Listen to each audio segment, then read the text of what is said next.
Assalamualaikum warahmatullahi wabarakatuh. Sahabat berbagi kisah rahimakumullah. Di kesempatan kali ini saya akan berbagi kisah tentang kisah surat yang membuat Rasulullah Shallallahu Alaihi Wasallam menangis tersedu-sedu.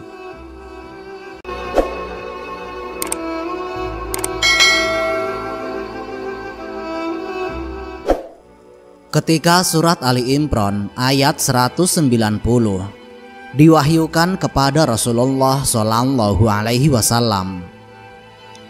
Riwayat mengatakan bahwa saat itu beliau menangis dalam sholat dan sujudnya. Sementara ayat ini berbunyi, sesungguhnya dalam penciptaan langit dan bumi serta pergantian malam dan siang terdapat tanda-tanda kebesaran Allah bagi orang yang berakal. M. Quraisy Shihab dalam tafsir Al-Misbah jilid 2 menyebutkan peristiwa yang melatar belakangi turunnya surat Ali Imran ayat 190, yaitu sebuah hadis riwayat Ibnu Marwadaih melalui Atha. Dikatakan suatu ketika dia Atha bersama beberapa rekannya mengunjungi istri Nabi Muhammad Shallallahu Alaihi Wasallam, Sayyidah Aisyah, untuk bertanya mengenai peristiwa apa yang paling mengesankannya dari Rasulullah Shallallahu Alaihi Wasallam. Kemudian Sayyidah Aisyah menangis sambil berkata, semua yang beliau lakukan mengesankan.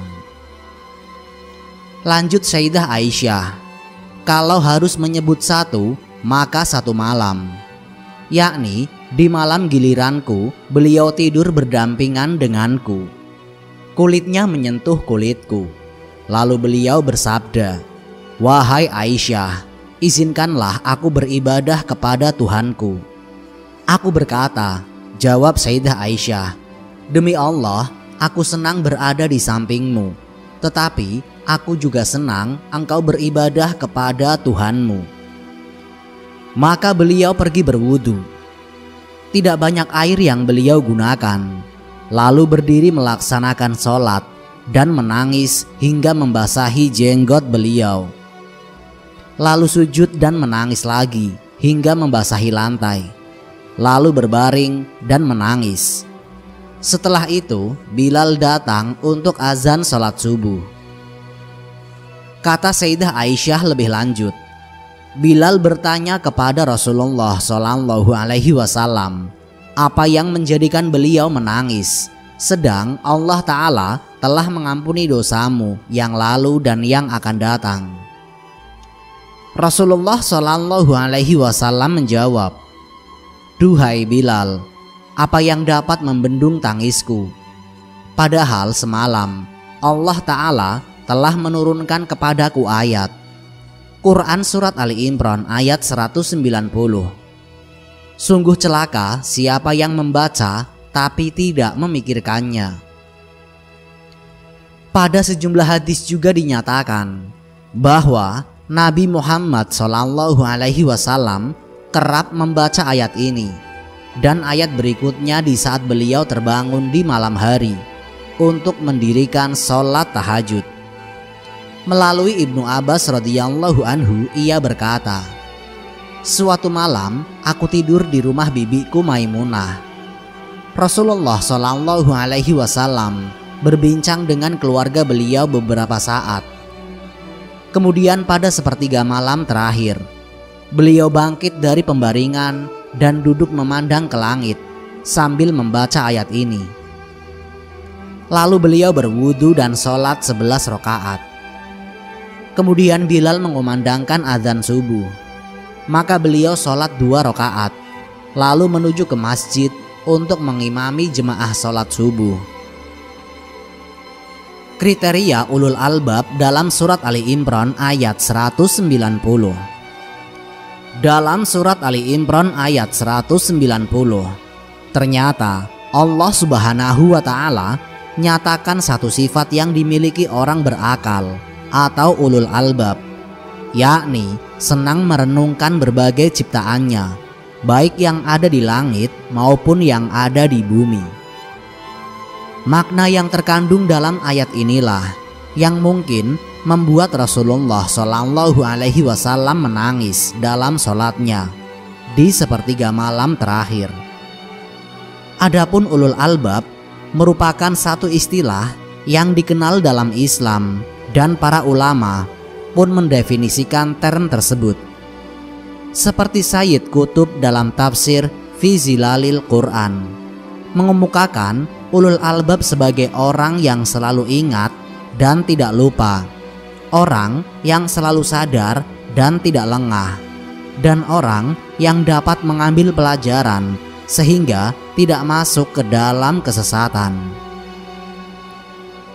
Amir Maliki Abi Tolha dan Muhammad Bashirul Mufid dalam buku Islam Sufistik turut memaknai ulul albab, yakni golongan manusia yang menggunakan akal pikiran dan ketundukan hatinya. Ulul albab disebut juga dengan insan natik, yakni insan yang berpikir. Melalui makna ulul albab di atas bisa diketahui bahwa ulul albab merupakan hamba Allah Ta'ala yang bertafakur atas segala ciptaannya dan membuat orang itu berada pada jalan yang lurus, di mana ia memikirkan bagaimana mungkin langit dan bumi diciptakan hingga pergantian malam dan siang, dan ia mencapai kesimpulan bahwa semua itu pastilah hanya Tuhan Maha Kuasa yang mampu mengaturnya. Bila dilirik kembali, masih banyak manusia yang belum merenungkan penciptaan seluruh makhluk di langit dan makhluk di bumi, sehingga para hamba yang mencapai level ulul albab bisa dibilang cukup sulit. Meski demikian, Allah Subhanahu wa Ta'ala menyiapkan ganjaran bagi hambanya yang mampu berpikir maupun senang merenungkan ciptaannya itu, sebagaimana yang Yusuf Qardawi cantumkan dalam buku Fatwa-Fatwa Kontemporer 2. Posisi ulul albab adalah golongan ahli surga sesuai surat Ali Imran ayat 190 sampai 195. Sesungguhnya dalam penciptaan langit dan bumi serta pergantian malam dan siang terdapat tanda-tanda kebesaran Allah bagi orang yang berakal. Pasti akan aku hapus kesalahan mereka, dan pasti aku masukkan mereka ke dalam surga-surga yang mengalir di bawahnya sungai-sungai sebagai pahala dari Allah. Di sisi Allah lah ada pahala yang baik. Tertera dalam surat Ar-Rod ayat 22-23. Surga Aden merupakan balasan bagi ulul albab yang telah disiapkan oleh Allah Subhanahu wa Ta'ala. Orang-orang itulah yang mendapatkan tempat kesudahan yang baik, yaitu surga-surga Aden. Mereka memasukinya bersama orang soleh dari leluhur, pasangan-pasangan, dan keturunan-keturunan mereka. Sedangkan malaikat-malaikat masuk ke tempat mereka dari semua pintu. Quran Surat Ar-Rod ayat 22-23. Wallahu a'lam bishawab. Semoga kisah ini dapat memberikan manfaat bagi kita semua. Jika kalian suka dengan channel ini, silahkan klik tombol subscribe untuk mendukung berbagi kisah sebagai salah satu channel yang memberikan informasi kisah-kisah Nabi dan sejarah Islam yang dapat kita teladani sebagai umat muslim. Akhirul kalam, wassalamualaikum warahmatullahi wabarakatuh.